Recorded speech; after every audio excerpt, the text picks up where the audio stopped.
enti we ye team baako options a ebetimi apie mo enti fane se ende kura no hwan na mamenkom kakra na mehwe etu de fane se ebia ene so nim se Liverpool ni United ebo weekend yi anase eno England anase Lazio ni Inter Milan almost bebo Italy ana Nations FC ni House of Folk oti the American see. So this 9 options see dia one game no definitely yempon no na mu ba ko aba sir ojani live on Facebook at the American you understand obu won so ye educate no ntie.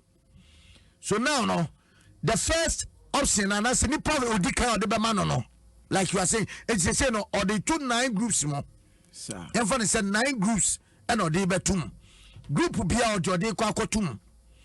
So this is the first group or say 1-1 na eda ho na ye 3.80 odds no. It means first half win and second half full time win. It's bia United any Liverpool there no and I say Liverpool na ebo home ti no and Liverpool United there no 1-1 na ewo ho no e say first half Liverpool be winning and a full time Liverpool be winning. It's no also no o check here some of the sites like BamBet and those credible websites you know ebe ma 3.80 odds in that option you know. Second group obetime post to first half win for home and then full time draw.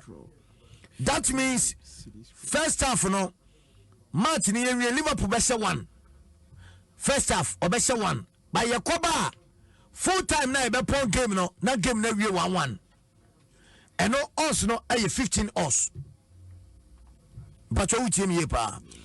Then the third one I say first half 1 and full time 2 and no scan super 40 odds it's no amount and nobody can amount ebia Liverpool win in the first half and then second half Manchester United because it's a difficult sometimes so obi ase obi obo home myself first half na second half wo away no ba be winning you this particular odds no so it when you 40 odds and above sometimes even beyond that na odi no so to other groups mo it dey ye kenyina ne say so the way ni mu no tutututu mawa na fei ba ko de ebo a obeku group na di because do you know say the people there you know in that particular group now a hodian boy no will believe in yes but share number of group omono or their form ko ho sir this is 9 groups obiadi and another one cry tab bonus here say bia waka say first half away no ebese na full time I draw and also krano it me ko beye even say 7 odds bi and I say it me ko 15 odds bi depending on the platform. So these are some of the tricks o kan wa sem nana eno pepe ena okuman cry wo man for strategy bi on so on ma mu use in say this social media na nkasa Ghana hanum say particular youth in the brain education this particular topic ye ntimi ye ma topic way a month crampan sha ye wie because yawo anase apps bebre wo hono mo ahun se game no mpu elusu no game no elusu no yawo apps anase apps bebre wo ma na website bebre wo no ma ubetimi alogi efa se bia se BankBet and a use ya ubetimi alogi in o BankBet account no ewo ho na ebia score line ebia de to anase team o de to no mo se ebia no twa no elusi obekwa obetimi apepa ye olusu ye no wa type foforo ahye honom a wo mpose ye de teye apps no website wɔ hɔnom meba bɛkyerɛ etiefoɔ once am yɛ IT no bɛkyerɛ etiefoɔ adeɛ bi yɛnyɛ no next week anaasɛ wobɛpɛ sɛ wobɛyɛ no ɛnɛ ya nka yɛnyɛ nkyerɛkyerɛ mu bebree ɔba te sie mepɛ sɛ menkyerɛ etiefoɔ adeɛ baako pɛ alright that's fine so obi alɔdo so obi wɔ eti Facebook etie yɛn anaasɛ ɔte radio ho na sɛ ɔtie yɛn a obebie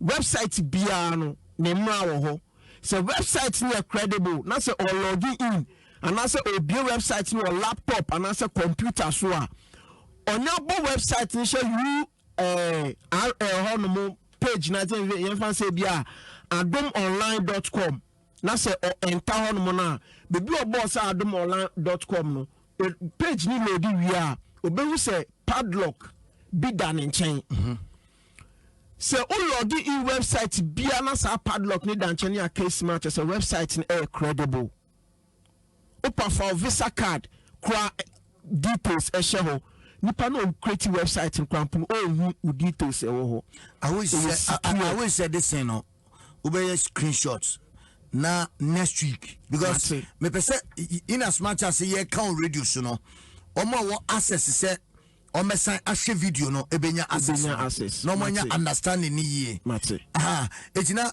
obi asend message say opeso share game na ye kan options na ewo website say ampa enti maybe me push we bia masisia o de wa ma me bako ma push Atletico Madrid here no.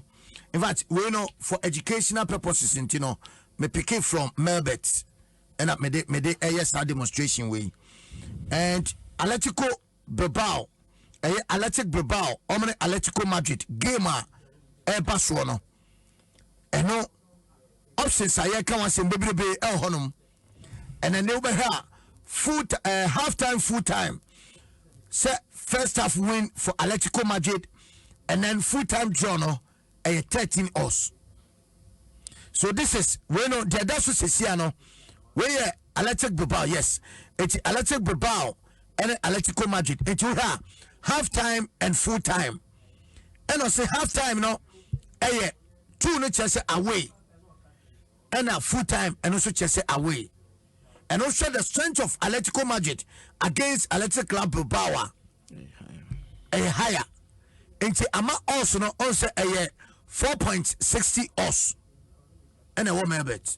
In fact, you can check other sites and so maybe another one so count just one bipena yensa move on na yankuanim this particular topic. I think said I can introduce me say this is part 1 because I see educating growth for yeah messages about me ho and obi am say a dozen.